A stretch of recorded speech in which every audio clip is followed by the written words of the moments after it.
Howdy, howdy, everybody. I'm doing my first video today.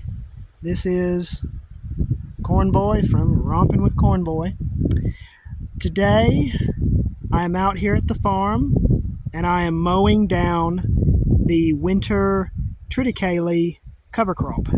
Now, I'm doing it about 2 weeks later than I had hoped, but that's all right. It gives me a chance to show you how it's growing. I was very happy with this seed I got from Tennessee Farmers Co-op. It's my first year ever growing triticale, and you can see it's not exactly short. I think I might like it better than rye because it's a foot, maybe 2 feet shorter. But one nice thing about it is, despite how far along the plants are, if you take a look at the, let's see, where's the main one?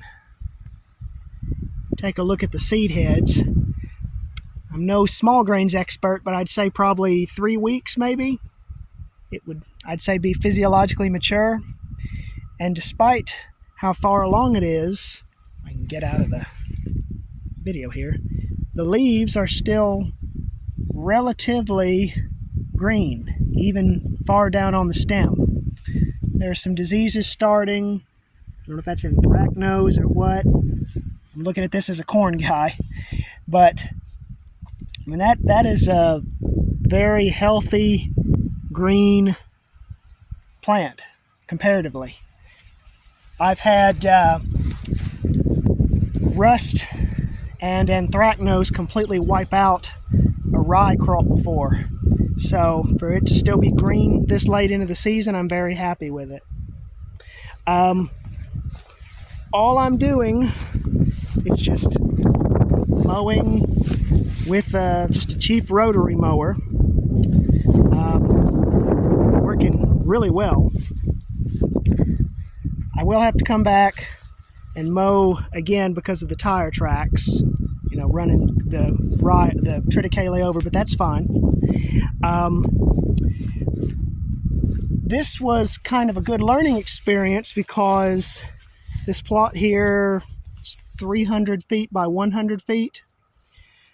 I thought that I might need special equipment to sow it, maybe a drill or something, but I was very, very crude. All I did was broadcast the seed at double the normal rate with a cone spreader, same thing one would use for lime, and I got great results. The stand actually would have been even thicker because I had originally done a mixture of triticale, crimson clover, tillage radishes, winter kale, hairy vetch. I mean, I did the whole shebang, and only some of the vetch and the triticale, I was the only thing that survived. All of the brassicas died in the cold. We hit about, I think, 0 with no snow cover. The vetch, it survived the winter, but what happened was it did not germinate in the fall. It stayed in the soil until January, and it was spotty as far as, I guess, where it was dispersed. So I wound up with just basically a solid triticale patch. But again, I'm very happy with it. I'll try to drive around a little bit in video as I do. But despite the wind, which you can clearly see has been blowing a decent amount, we had bad storms last night, lodging is very minimal. I haven't had any major lodging anywhere in the field. So it stands up really well. So I'm definitely going to grow this triticale again. It's a PVP. I'll try to put the name in the description, but I'm definitely going to grow it again. So I'm very happy with it. As far as what I'm going to do, I'll try to show you. You can already see where I'm mowing it, of course. But here's what I'm going to try to do. Hopefully the sun won't blind you. See my strips? Okay. This plot here is 120 by 120, and it was sown in the same mixture. I had 3 of these in total. And all I did was mow down this section, just like what's behind me. And I did strip tillage every 18 feet. Kind of messy. I had to till it when it was wet, but we have a silty soil, so it doesn't clot up nearly as badly as clay does. But those are my strips, and what I'm going to do is I'm going to come back probably next week once it stops raining, and I'm going to till in all of these strips again, actually get them, ready, softened up for planting. And I'm going to plant pumpkins right in the middle of the tilled up space. And then I'll bring my tractor and keep this stuff here mowed down. And that, other than the obnoxious buttercup, the triticale that is regrowing will suppress a lot of the weeds, at least the summer ones. And it will keep the ground moist, and it will make some more organic matter. And I'll keep that mowed, and then right as the pumpkins are about to start vining out, I'm going to come back and till up those strips, so that way I'll do soil prep, cultivation, incorporation, weed control, just as the pumpkin vines are starting to grow, 6 inches a day, because I'm gonna irrigate this too. And I found that system worked very well last year, and it was a great time saver because I don't have to plow up any of this. I don't have to plow it, till it, and then keep the weeds out, till it again. Once everything starts to grow, I don't have to do that. I just till up all that empty space one time, and that's it.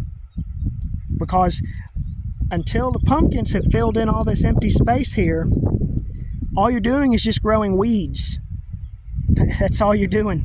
So why bother growing weeds for a month or 6 weeks or however long? But that's how I'm going to do my pumpkins. It worked very well last year. I was very pleased with it. So now what you see over here, and actually it's over there too. Oh, it's windy. I'm going to do the exact same thing on this plot here. I think except every 12 feet or something like that. This was my corn nursery, or what would have been my corn nursery last year. But the very back where the digger is there, it's very wet, and it stayed saturated, and we had bad flooding in May of 24, much worse than this year. And so everything was waterlogged, the water table was up too high, and I said, I can't grow corn here, because the way the land lays, there's a drainage way that meets down there, so it stays wet. But you can bypass some of that with pumpkins by putting them in hills where it's wet. So this from now on is going to be my big pumpkin patch. Again, 100 by 300, I think. So I'll do the same thing here, every 12 feet. I'll plant short, early Peppo pumpkins, or actually a cross I made, F2 seeds in here. And I can space things more, put my rows closer together, because the vines are only going to get about maybe 10 feet long. I think they're fairly compact. But yeah, so I'll do the exact same thing here. And then I go through, maybe it's not a good idea, but it seems to work for me. I go through and I apply generic Miracle Grow from Southern Ag 20-20-20 plus micronutrients. I put that 1 tablespoon on each hill, and that's enough nutrients to get. Last year I got 25-foot vines. Especially over here, it works really well because there's no practical benefit to manuring and fertilizing the whole patch, because again, you're mostly just going to be fertilizing the weeds. You have so few plants per acre, unlike with your corn. So I'll just put that fertilizer in a 130-pound bag. 140-pound bag is enough to do that plot and both of these. So that'll be the procedure. I feel like I'm forgetting something. Let's see, pumpkins. I don't know, I might think of it later. But yep, this is my first video. Hopefully it turns out okay. Eventually I'd like to try to get a roller crimper. There we go, roller crimper. That way I can just flatten this stuff, uniform, and not have these piles scattered in intermittently. One one of these days. That'll be quite a bit more expensive, but we'll see. So, and I think that'll work really, really well with pumpkins.